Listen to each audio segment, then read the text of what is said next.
Hola amigos y compañeros, muy buenos días o buenas tardes donde estéis. Bienvenidos a estos encuentros con la Pepa, encuentros con la peste porcina africana. Hoy os hemos resumido lo que son los principales factores de riesgo de entrada de la PPA. Por dónde entra, cómo entra, qué podemos hacer para ello.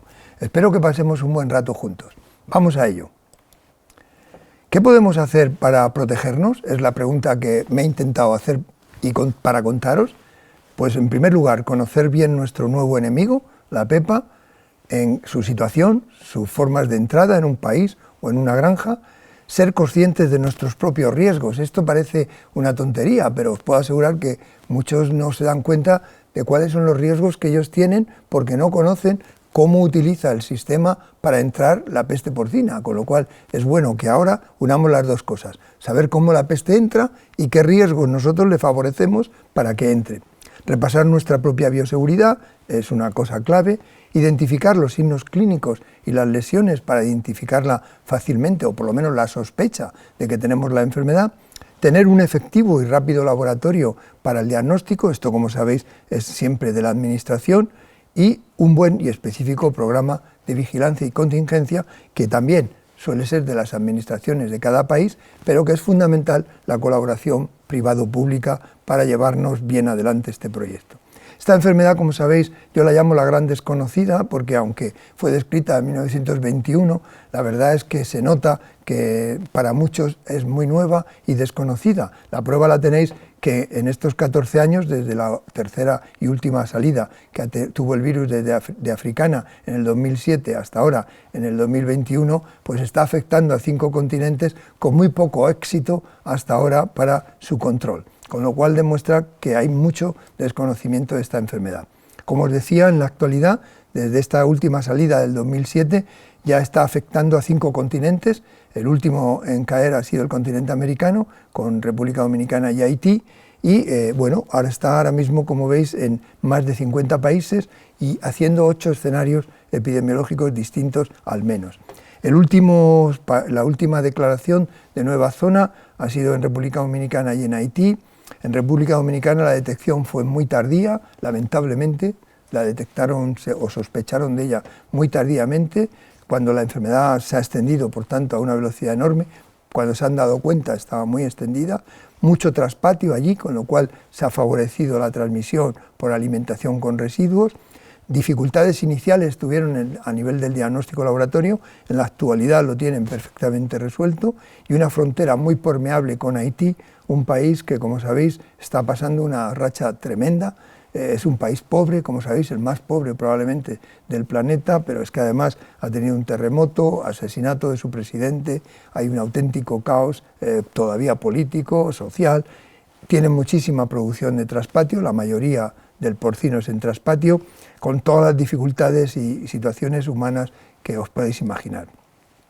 ¿Cuáles son los riesgos actuales para Latinoamérica? En general, pues la situación en general, como os digo, no es solo preocupante para Latinoamérica, sino para todos, nos hace a todos más vulnerables cómo está la situación, en particular la situación en Asia y en algunas zonas del este de Europa. Hay mucha carne contaminada de PPA en el mundo y viajando. El hecho de la presencia del virus en el continente americano evidentemente aumenta el riesgo, es un sitio más, una zona más contaminada. Las ayudas humanitarias de países afectados y el turismo es un riesgo que hay que asumir y sobre todo intentar colocarlo dentro de los riesgos de cada zona. La producción de traspatio es otro altísimo riesgo. Hay muchos escenarios epidemiológicos, con lo cual no os puedo dar una receta única, y un buen programa de vigilancia y sensibilización es fundamental para los traspatios y para las granjas industriales. Es decir, yo haría y recomendaría que hubiera 2 programas diferentes, porque los problemas son muy distintos en un traspatio que en una granja industrial. El virus, como sabéis, es el virus más complejo de cuando se andan por ahí circulando. Yo llevo trabajando con él desde el 1978 y todavía no he llegado a conocerlo del todo. Tiene un sistema de defensa impresionante, tiene una doble defensa tanto a nivel del citoplasma como a nivel del núcleo, como os señalo aquí, y tiene un tamaño tan espectacular que es complicadísimo. Tiene entre 170 y 190 pares de kilobases, es decir, No sé, para que os hagáis una idea, la mayoría de los virus que nos han generado problemas tienen 10, 20, 30, 30 y tantos. Estos son los más recientes, para que os hagáis una idea. Este tiene, como veis, el doble, ¿no? El triple y más del triple. Tiene una estructura muy compleja y no del todo conocida. Es muy resistente en el medio ambiente por esa estructura molecular que os he contado. Es un ADN de doble cadena. Tiene una enorme variabilidad genética que no podemos clasificarla en serotipos, sino en genotipos. No hay anticuerpos neutralizantes, por eso no podemos hacer serotipos, pero tampoco podemos testar una vacuna frente a las diferentes variantes en in vitro. Tenemos que hacerlo in vivo, lo cual nos complica mucho a la hora de hacer una vacuna eficaz y segura, y tampoco podemos hacer estudios de protección in vitro, sino que tenemos que hacerlos también in vivo. La forma de distribución y de difusión de la enfermedad, de entrada y de difusión, es a través de vía indirecta y de vía directa.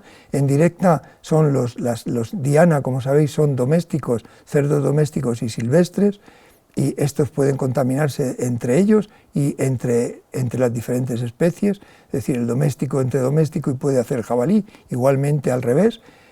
También tenemos una forma indirecta, que es la que más género de problemas está dando desde hace muchos años, que es por la transmisión del virus a través de alimentos que vienen o bien en vía aérea, o bien en vía de puerto, o bien por turistas. Es decir, hay varias formas de que entran productos contaminados.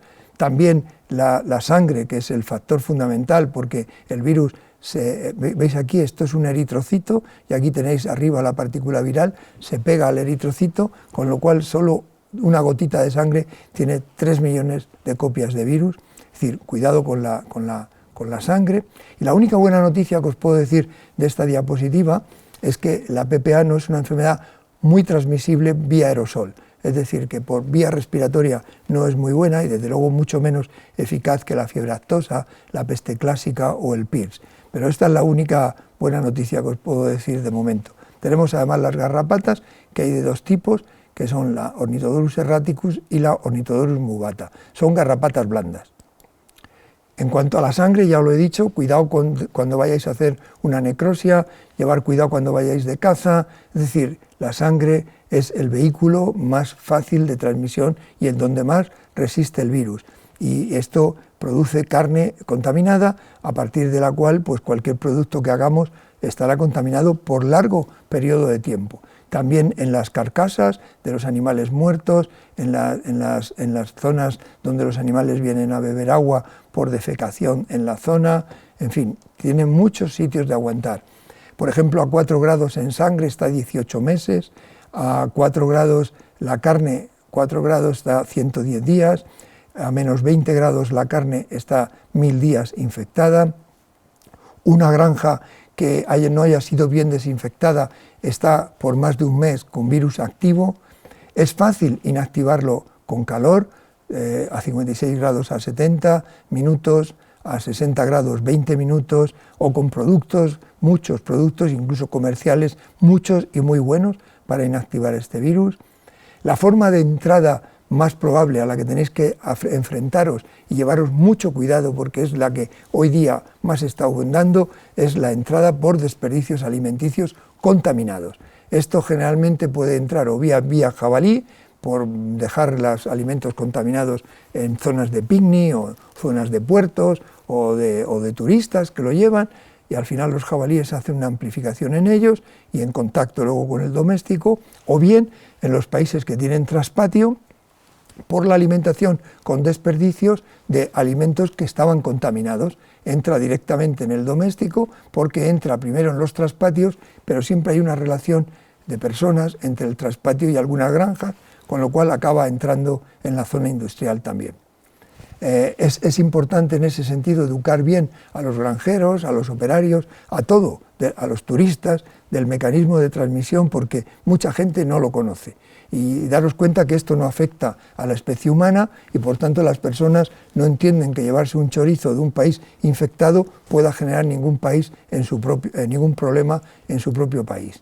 Recordaros que no tenemos vacuna todavía y no tenemos tratamiento, que la bioseguridad es la mejor vía que tenemos para entrada en nuestro país o en nuestra granja, que una rápida respuesta es vital una vez que hay una sospecha para poder frenarla, la enfermedad, rápidamente. La detección temprana aquí es crítico, es decir, que nuestros clínicos, nuestros ganaderos sospechen que pueda ser peste y llamen a las autoridades es fundamental, y la colaboración público-privada vital, tanto para los públicos como para los privados.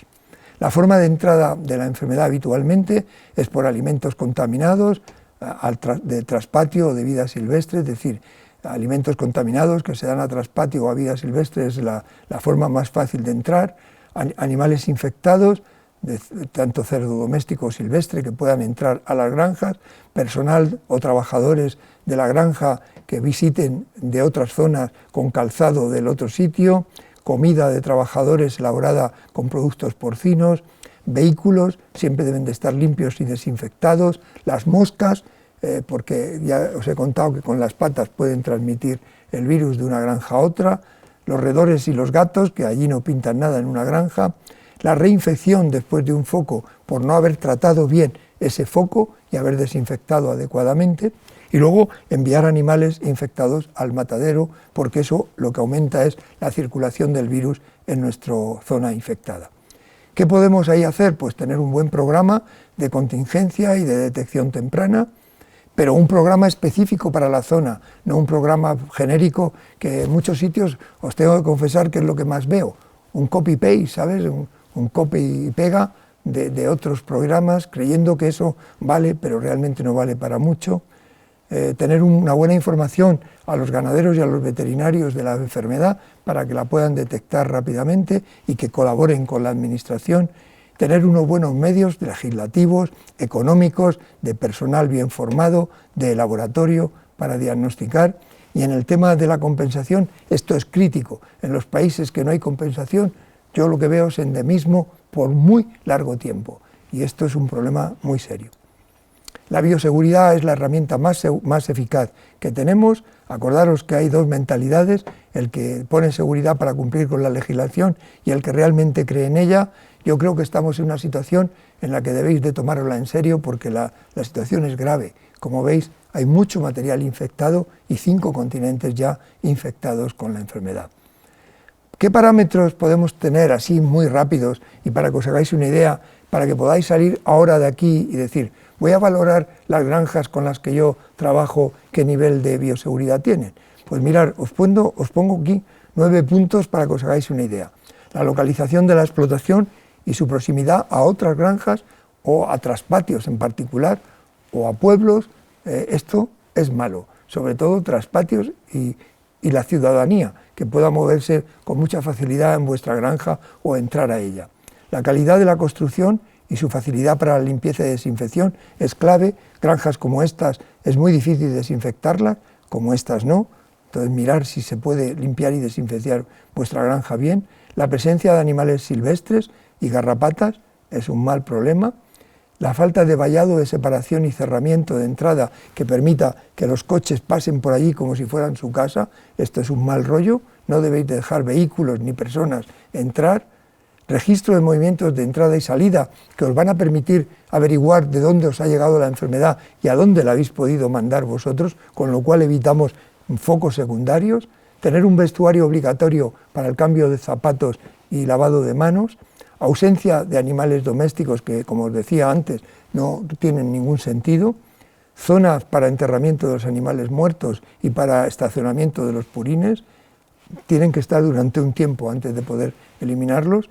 Material antimosca y aves en ventanas e interiores. Estos son los puntos que veo más repetidos y que yo os aconsejo. ¿Cuáles son los problemas con más frecuencia que vemos?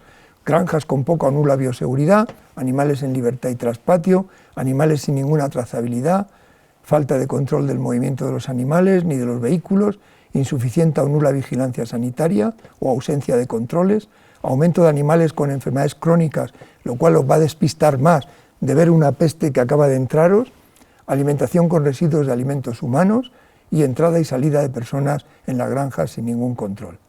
Todo esto se resuelve con una vigilancia que es fundamental. La vigilancia, ya sabéis que hay varios tipos, la vigilancia activa, la vigilancia pasiva, la sindrómica y la mixta. Nosotros estamos trabajando cada vez más con sindrómica y mixta conjuntamente, nos está dando unos resultados muy buenos y en colaboración con la Administración, con una colaboración activa de vigilancia, está dando unos resultados en muchos sitios realmente espectaculares. La vigilancia, por supuesto, debe de ser adaptada a cada circunstancia. Es decir, tampoco os puedo decir, hombre, pues hacer este tipo de vigilancia. No, cada vigilancia hay que hacerla según el riesgo que tú estás teniendo, ¿no? Por eso a veces nosotros hacemos sindrómica y mixta, mixta y activa, es decir, según las circunstancias de cada zona. Yo os aconsejo eso, hacer un ajuste al escenario en cada tipo, sobre todo si tenéis traspatios alrededor, etcétera. La detección temprana en el campo es fundamental porque las formas clínicas de la africana, desde la situación de Asia, ahora infectada, de China, con cepas de baja virulencia, ha complicado mucho la detección temprana. Hasta ahora todo lo que teníamos era una enfermedad aguda o subaguda, con una mortalidad del 80 al 95% y con unas lesiones que, si bien no podíamos decir que son patognomónicas, eran muy significativas. Evidentemente ahora tenemos esto más las cepas de baja virulencia que ha detectado China como consecuencia de vacunas ilegales. Las lesiones que os voy a enseñar ahora son lesiones de varios tipos, os he añadido lesiones experimentales, lesiones de campo, es decir, de focos reales, de cerdos y de jabalíes, para que os quedéis con la idea de cómo puede apareceros. ¿Y dónde os puede aparecer? ¿Dónde tenéis que vigilar? Fundamentalmente, pues en aeropuertos privados son muy peligrosos, puertos de mercancías, mucho más que los de transatlántico. Transatlántico nos preocupan más los pasajeros, pero las basuras y todo eso están bastante controladas, y en zonas fronterizas. Alimentos, basuras, residuos alimenticios, importaciones de riesgo, ayudas humanitarias de países afectados, ojo con esto. Tipos de granjas de más riesgo, ¿cuáles son? Pues las traspatio, las familiares, las que toman directamente de basurales, y los negociantes de la miseria, que llamamos, es decir, aquellos que compran cerditos mal, baratos, y los intentan vender un poco más caros, pero hay gente que compra por comprar barato, y realmente barato es caro, y esto ha aumentado muchísimo con el COVID. Luego, no olvidar la vigilancia de silvestres y de garrapatas.